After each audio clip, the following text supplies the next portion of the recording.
Today we have a fantastic guest for you guys, somebody that's been requested many, many times that we have a conversation. We have Hugo Philion from Flare Networks. How are you doing, Hugo? Great, thank you. How are you, Jake? Bless, brother. Appreciate you being here. For those that may not know who you are, would you mind giving a brief synopsis or background on yourself? Yeah, absolutely. My name is Hugo Philion. I am the co-founder of a blockchain called Flare. It's the network for data, and one of the first major products we're building on that network is what we call XRP DeFi for XRP. Love that, man. Yeah. So like I was telling you before we got on here, I've watched you for a long time. I've watched Flare Networks for a long time. I participated in the airdrop back. Well, we didn't get the airdrop for a while, so I guess maybe give people kind of a background on the snapshot that was taken December 12th of 2020, and maybe some of the frictions over that time period. You launched, Songbird, which is the canary network for Flare, and then you're able to test things there and kind of bring that on chain. And but yeah, I would love to hear from your side, just kind of the saga that is Yeah, Trace. absolutely. It definitely took a while. Back in 2020, we had a relatively small team.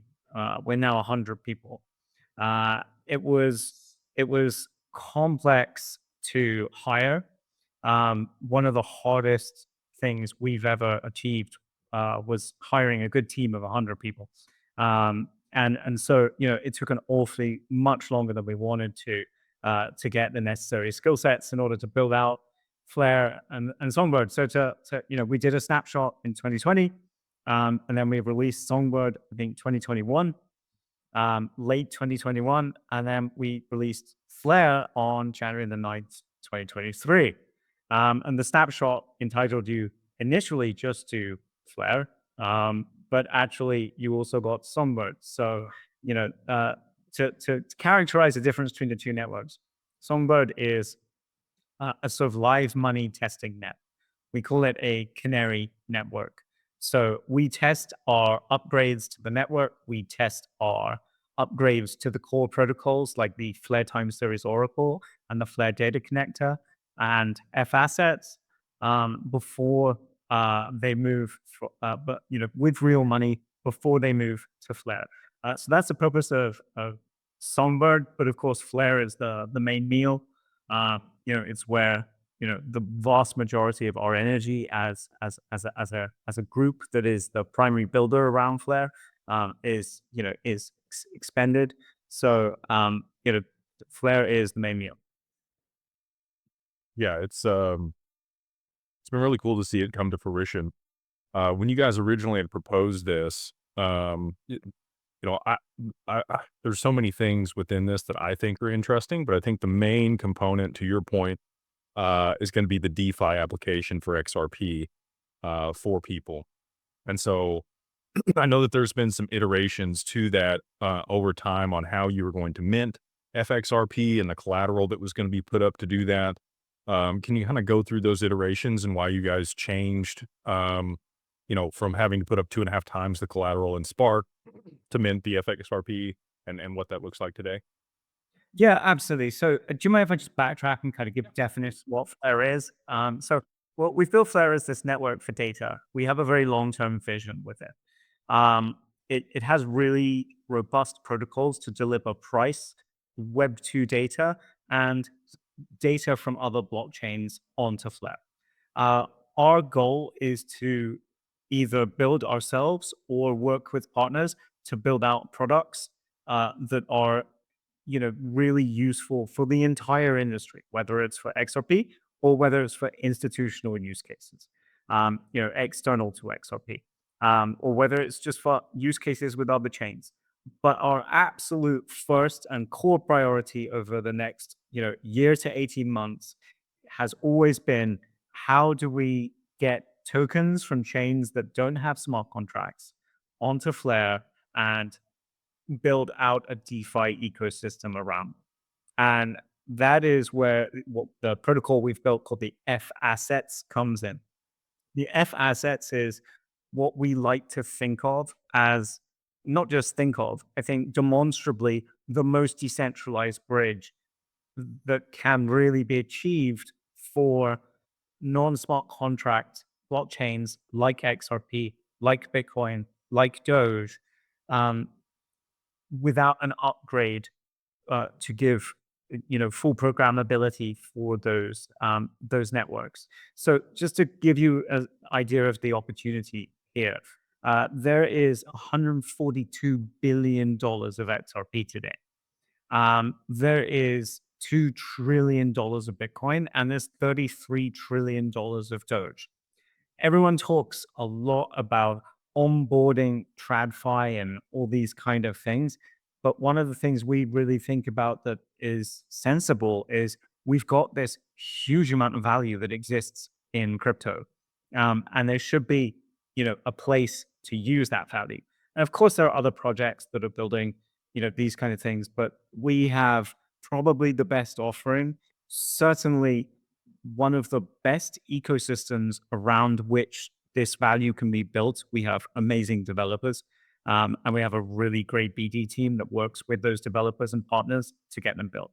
So, sorry to backtrack. Now I'll answer your question if you don't mind.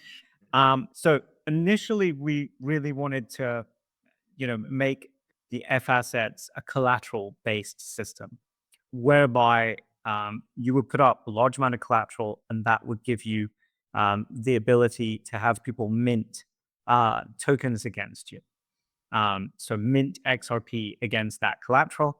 And you then end up with a portfolio position where you are effectively long XRP on one side, short XRP on the other, and locked collateral on Flare. What we found ultimately through testing, through working with partners, is that the yield required for that, especially as we moved away from our native token. So we moved away from our native token as the collateral, as the core collateral base, and we moved to stable coins. Really, that was done after Terra blew up, and we thought, you know what, we just don't want anything that could become a cascade effect. So, we replaced the core collateral with stable coins, and we thought, okay, this is going to be hard because stable coins have a really good yield, broadly in DeFi. But we thought, you know what, we want to stay true to what we've been thinking about. Let's give it a go. And we tested it on Songbird, last year and the beginning of this year. It's effectively moving away from that structure for FAssets, whereby we moved to V1.1, which is now live on Songbird, that uses a core vault, which allows effectively the agents who have put up collateral to move their position to the core vault. And that's important because it means that we can have effectively unlimited minting of XRP, but we can only build V1.1 for XRP. We can't build it for Bitcoin and we can't build it for Doge. And that is because V1.1 takes advantage of XRP's escrow feature, which does not really exist on Bitcoin and does not really exist on Doge. There are like time locks and things you can achieve with Bitcoin, but it's just too much of a hassle. So there's, we take advantage of the escrow feature on XRP Ledger in order to get V1.1 out as fast as possible. And then we'll be upgrading at the end of this year, sort of October, November time, to what we call V2, which will use our new protocol managed wallets. Protocol managed wallets uses trusted execution environments that can only respond to consensus on Flare. So they can privately and secretly and without releasing the private key, they can hold a private key so that they can be part of a multi-sig, but they can only respond. You've got a bit of a fly. Yeah. But they can only respond to consensus on Flare. And that allows us to build a bridge for XRP, Bitcoin, Doge, and do many, many other exciting things with protocol managed wallets. So that then effectively, we're thinking that, XRP will be on Flare very soon. I don't want to give a date, but, very soon. And this then opens up XRP on Flare, for which there are many areas which we think are very interesting. Yeah, I would agree with you. I mean, the community is chomping at the bit. to be able to leverage their asset and do something with it in a very safe, secure way.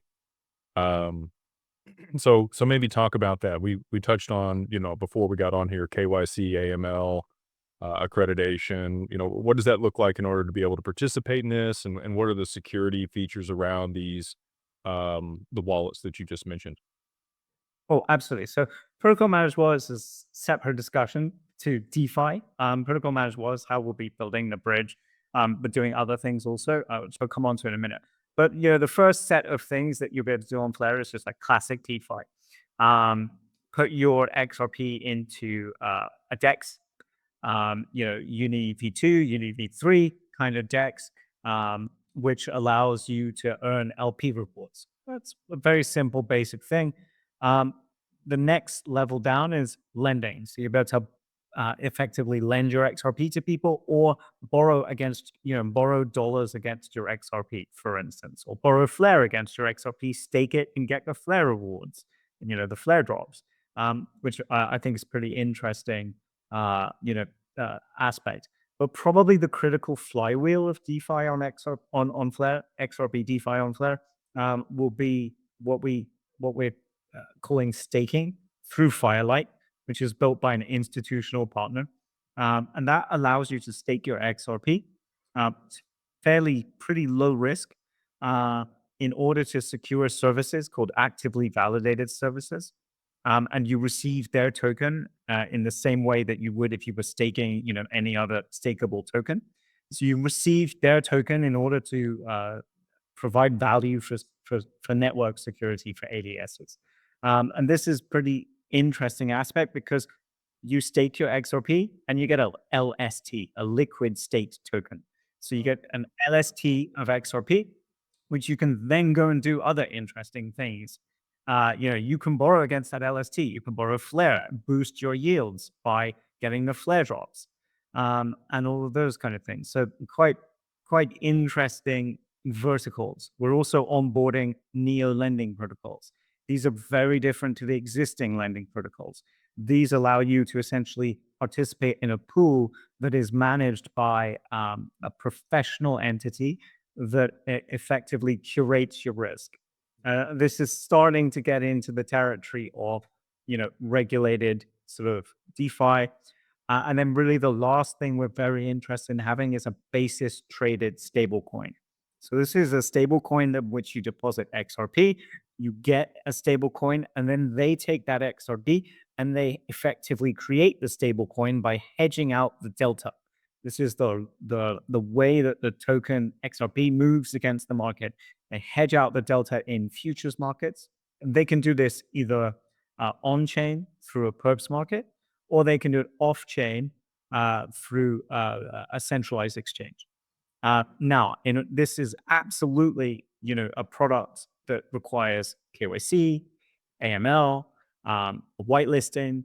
Not everyone's going to be able to deposit XRP and just mint this stablecoin, because effectively someone is managing that position on your behalf, and they need to make sure that you are effectively capable of managing that position on your behalf from a legal perspective. But it's a really, really interesting model. And I think it's like a really good institutional use case, other than what Ripple is doing for XRP, but a really good institutional use case for XRP in order to be able to create yield from this vast asset. No, yeah, it's brilliant. So you and I talked about a little bit the strategies that we're running, and we utilize futures to be able to generate in-kind returns on XRP for our clients.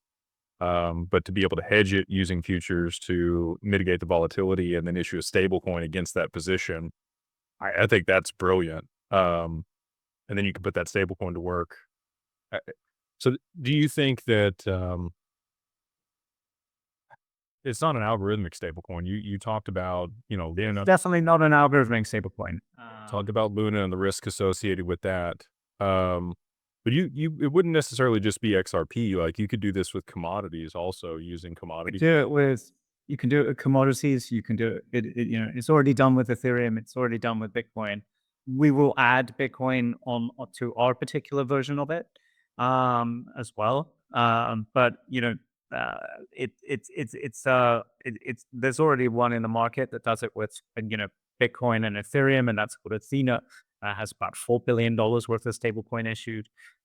So I'm looking, if we could even get to 10% of the success of that, that would be $400 million of XRP minted on Flare. So the market opportunity here is absolutely huge in order to grow the DeFi ecosystem of Flare. And I think that's I think it's a really interesting avenue to go down. Do Are you guys going to look to integrate with institutions like maybe Anchorage or Archax or some of the other? Uh, Absolutely. We certainly we already are integrated with a number of institutions. We are in the process of onboarding with a US certified institution, what they call it, qualified custodian, which is the US word for that. We're integrating with, we're already integrated with 2 or 3 entities that are regulated in the UAE, which is a large crypto market. And we'll be integrated with many. We're integrated with Fireblocks. So that's a very big user, a place where many users of DeFi and blockchain who are institutional execute their trades through. So yeah, we're fairly well integrated. do you think that this will be mainly retail facing, or do you think that your products and services that you're curating will be more institutional enterprise adopted? So there's a very large amount of institutions sitting on very large amounts of XRP. So, whilst I think retail will be important, I think really the very large slugs of XRP that come into Flare will come in from institutions.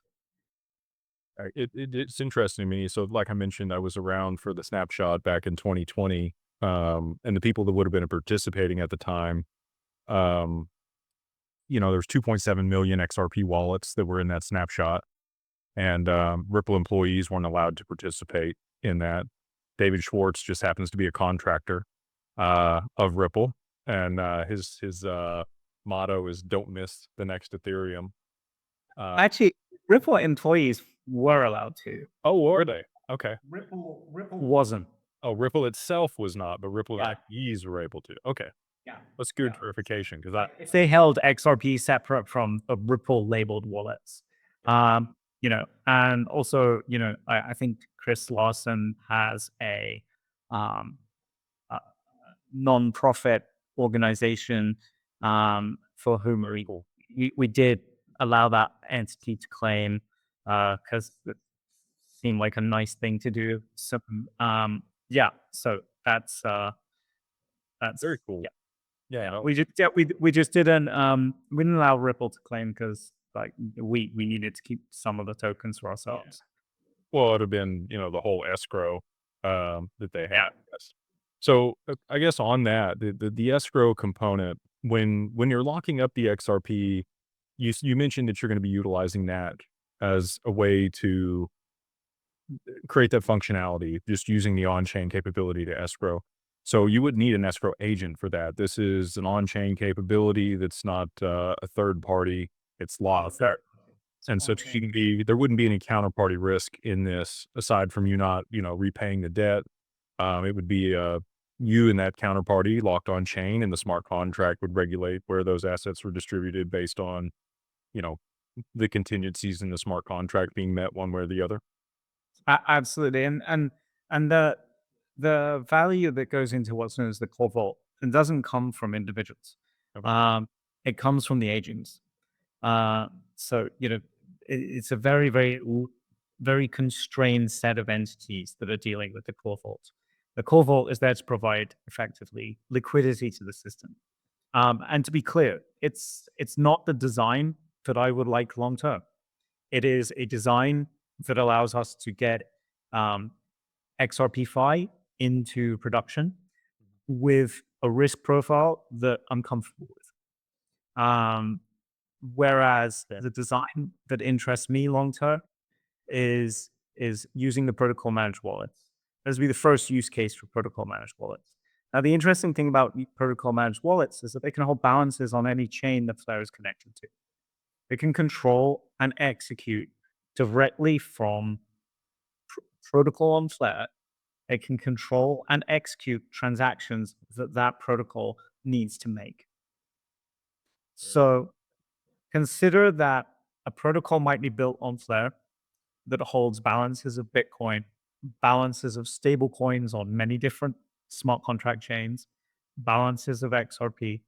Well, first of all, the first thing you could build is a really nice, really decentralized swaps protocol because it's completely using Flare. But the second thing is you can start lending those balances around separate from the exchange, of course, swaps protocol. You could you can start lending those balances to different chains when those chains need particular tokens, right? So there are liquidity constraints across the whole space all of the time, and this allows you to, you know, provide liquidity when needed. And we are working with a partner to build really quite a sophisticated product that takes advantage of our protocol managed wallets and the compute the protocol managed wallets effectively sits in, which is called a trusted execution environment, to build a very sophisticated risk model that allows a protocol to be built on Flare that can lend against people's positions on multiple chains that Flare is connected to. Wow. That's very interesting. That's what I described as the decentralized prime broker for crypto. What blockchain and what effectively one is trying to achieve in blockchain is an autonomous protocol that is completely decentralized and effectively because it's fully decentralized, there isn't a need for it to be regulated. Right. And so if you have a risk model sitting in a off-chain compute layer that can't be tampered with, that is part of the protocol, that can only be updated through governments, then you've got really a very interesting way. And because you can have a wallet system that can make transactions on multiple chains in response to an on-chain protocol of Flare, suddenly you've got a product that is end-to-end decentralized, but does something very, very sophisticated. What do you think a time frame on that's gonna be? I mean, you're probably have a better concept than most people. My guess would be, we're gonna release protocol managed wallets sometime towards the end of the year. Our goal is October, probably be later. Yeah. Uh, you know, maybe it'll be Wait, October on that's a Songbird. Maybe it'll be October on Songbird and November or December on Flare. Let's see. Like it's not an easy engineering challenge by any means. And we're working at the same time as we build out that protocol with partners to build out that protocol. So there's a fair amount of hypotheticals as to it's going to be a relatively big build, but I think that's probably 3 to 6 months after protocol managed wallets goes live for the full protocol. Maybe there'll be an MVP before then. But that's interesting. Do you think regulation will move to meet that now that we have bipartisan, support for this here in the US? Or do you think that you think incumbents will still push back and it may take a bit longer for an adoption of a system like that? Well, I think, if something's fully decentralized and you can get like 5 or 6 different lawyers to write letters to say this is decentralized, like I don't think there's like to me the big goal is to build protocols that are sufficient so decentralized that regulation has nothing to say about them. Really? That's why we got into blockchain. Yeah. Of course, if you're then dealing with real live securities on chain, as in stocks that have been issued on chain, totally different ballgame. You know, but if it's just lending to traders that have positions on multiple different blockchains, and those positions, may or may not be stocks, then you've got a fully decentralized protocol. But it doesn't mean we can't integrate KYC with all of those protocols. So, for instance, if someone's got a position that is, an equity position or a bond position, something that is at 100% of security, they can take a loan. They just need to KYC. Right. So you're saying that if, like, let's say somebody had a bunch of Bitcoin and they wanted to borrow with this protocol, they wouldn't be required to KYC? Well, let's say someone had a bunch of Bitcoin in a lending protocol, right? And they wanted to lever up against that Bitcoin. Now, they wouldn't be required to KYC because it's just another DeFi product. Uh, but if someone had a bunch of stocks in a lending vertical, um, You would be because required. because it's a security, then you would absolutely need KYC. Got it. Okay. What do you, this is kind of off topic here, but what do you think XRP will end up regulated as? Just an agnostic bridge asset that kind of qualifies as a currency, or do you think it'll be a commodity? Where do you think it will? I think like I mean I'm not sure because like I obviously watch what the US is doing, but I don't watch it like endlessly closely.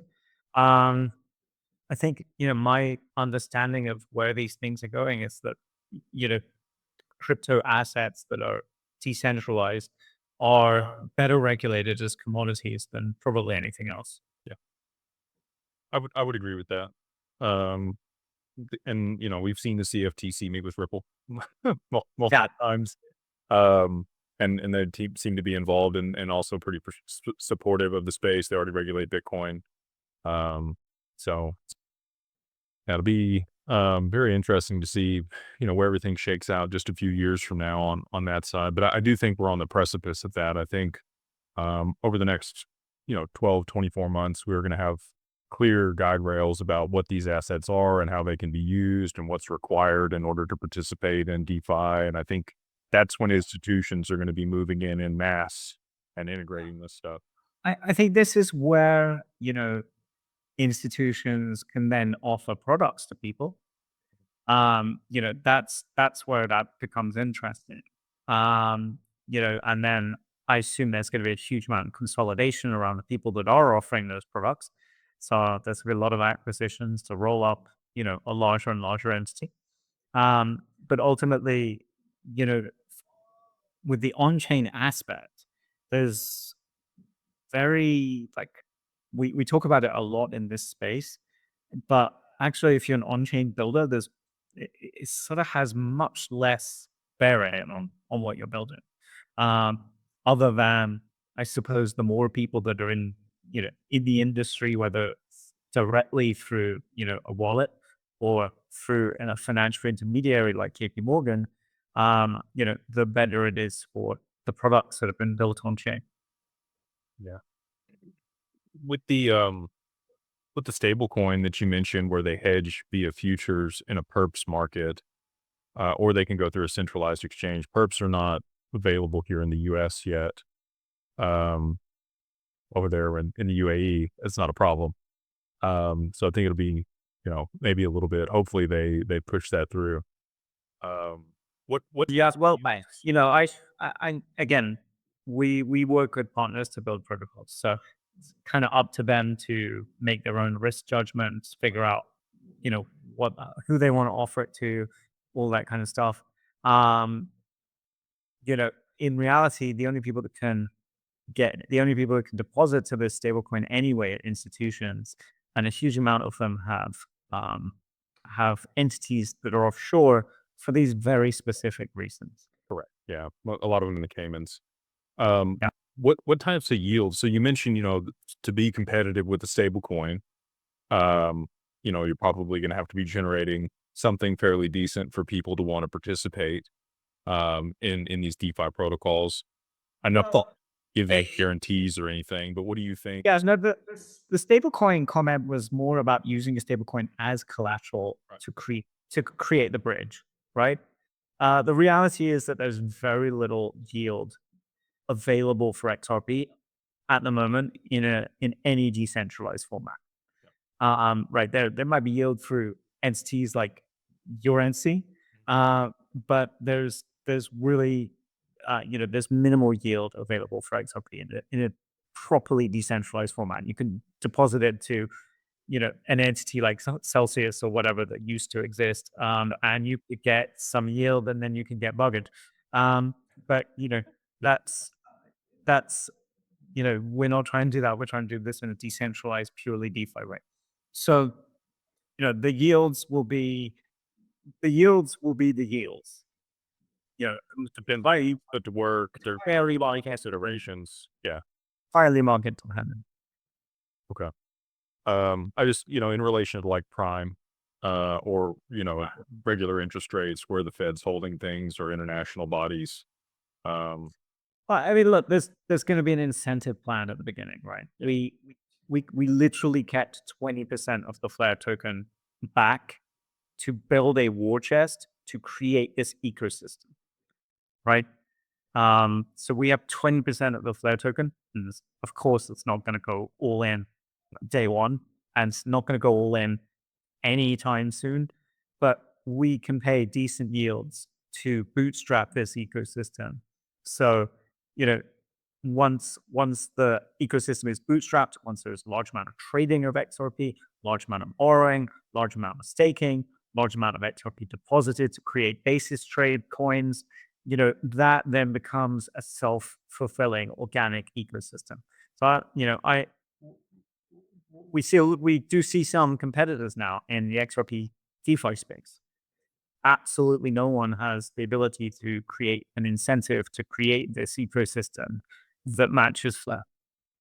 I would agree with that. Um, I'm excited to figure out how we can work together and, participate with you guys. I think a lot of our clients would have a significant interest. I mean, I know that they do. I don't know if you know who Mickle is or Connor, McLaughlin. No. He's mentioned he's talked to your team a few times. Anyway, he's one of our lead advisors, uh, Oh, okay. and a large portion of the XRP community follows him. Wait, Yeah, oh, yeah, of course. yeah. Yeah, yeah. Um, anyway, anything outside of what we've already talked about that you think's on the horizon here that would be, interesting for people? We could go back and touch on, the time series oracle that you guys created. Well, absolutely. I mean, look, the basis of Flare is the data protocols, right? We can't do the bridge, we can't do the DeFi, we can't do all the other stuff we want to do with Web2 data without the data protocols. So the FTSO, so Flare's blockchain has 100 validators, uh, and each validator contributes a price into the FTSO system for every asset, and they get rewarded for doing so when they're in certain bounds. And this creates a price, uses game theory to create a price on the network. We found over a very long period of time that price has been extremely reliable. In fact, far better than pretty much any other Oracle algorithm. Then the validators also need to provide what we call FTC data, so Flare Data Connect data. At the moment, that is primarily for networks like XRP, Bitcoin, and Ethereum. So we can, something that has happened on another network, a transaction, we can prove that transaction to Flare. And we can use that in order to secure the bridge, handle, any application that will be using protocol managed wallets will need that protocol in order to get data on what has happened within the protocols that they are interacting. So you build a protocol on Flare, but that protocol has to interact with protocols on other chains, right? So an Ethereum lending protocol, an L2 lending protocol, Hyperliquid, Perps market. Um, in order for that protocol to be able to interact and understand what is happening, it needs to be able to get data from other chains. That is absolutely fundamental. So that's what those two protocols do. And then the FTC also can get Web2 data. So there's a whole bunch of use cases that are quite interesting for Web2. Whether it's from getting other types of financial data, such as interest rates or housing starts or whatever you want to get, whether you want to get social media data, whether you want to get, data from just any system. We can effectively create an arbitrary data set, an arbitrary defined data set that can be pulled from Web2 in a very secure manner, because all 100 of our validators are contributing that and agreeing.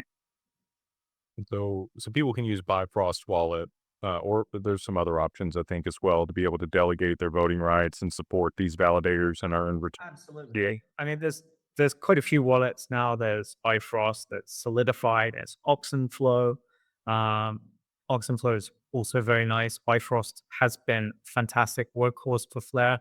Um, we are working with a partner to build out not really a wallet, but like a really nice way to get into DeFi for Flare. So it means that you don't need to have um, you don't need to hold the keys for the address. Use his trusted execution environment.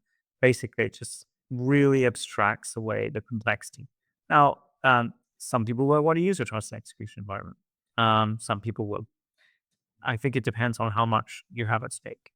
So there's lots of different types of way to engage with the ecosystem. Personally, I use a hardware wallet with Rabby. Okay. Yeah. I want to circle back to the time series Flare, the Oracle. Would that if all the exchanges were to utilize this as the Oracle or their price provider, would it effectively remove the arbitrage opportunity in the market? None of the exchanges will use the Oracle for the price of their exchange. That is because every exchange is using a central limit order book, Okay. right? And that is literally their bread and butter. And it's a funny thing because we couldn't use we if they used the Oracle, then it would be self-referential, because obviously Because they're referencing all of the exchanges in order to pull absolutely. aggregated. Okay. So that would be impossible. But would it remove arbitrage? You don't want to remove arbitrage. No, I don't. That's In reality, arbitrage is the expression of there is liquidity here, there isn't liquidity here. Or, someone's doing something really huge over here and we need more liquidity. So we have a different price. Please bring liquidity, right? That's what arbitrage is kind of fundamentally doing in our markets. do you think at scale, once this is implemented, you could utilize an AI that could look over the data that you're providing and then run an algorithm and provide that liquidity at scale in the areas that need it the Yeah. most? So, basically, pretty much all of the institutions in crypto are kind of running an AI. Hmm. Well, there's not really an AI. It's more like machine learning models or statistical models. Um, we have been building something called Flat AI Kit, and it will run again in our off-chain compute layer. And this will allow developers to effectively put an AI in this off-chain compute layer. And um, the point is, you could put this AI in the cloud, right? Doesn't matter. The problem is if you are a user of that AI and the developer changes any aspect of the AI, then they can essentially rug you.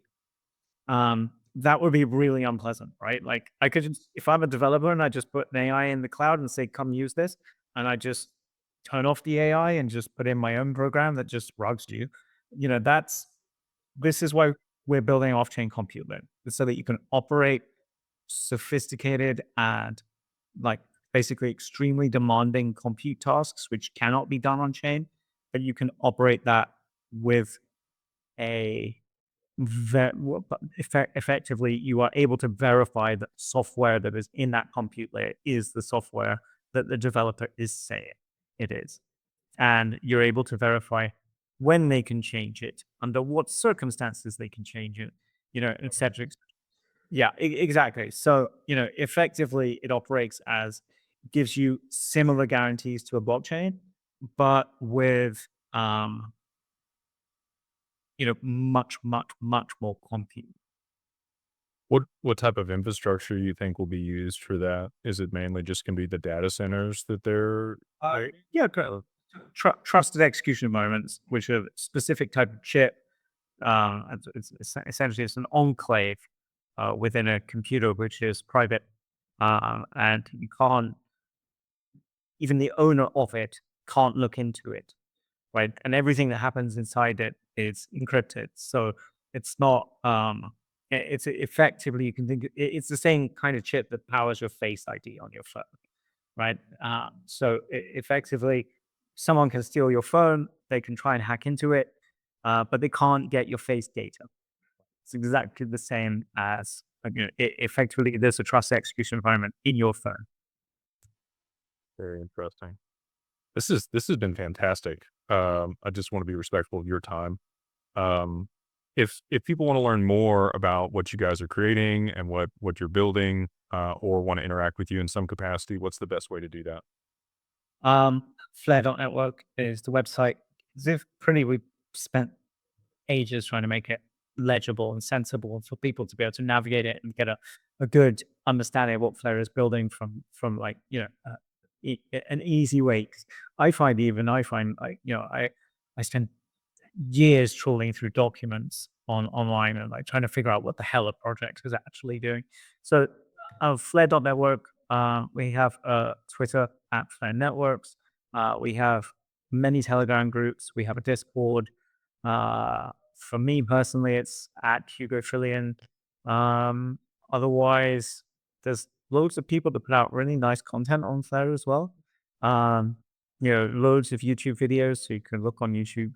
And yeah, that's that. I love it. Well, thank you again for taking the time out and being on here with me and answering all these questions and providing My pleasure. that you have. Yeah, so if you guys want to reach out or learn more, you're just going to go to those sites and we'll have them down in the box here below. And with that, we'll wrap it up. Thank you again for joining us.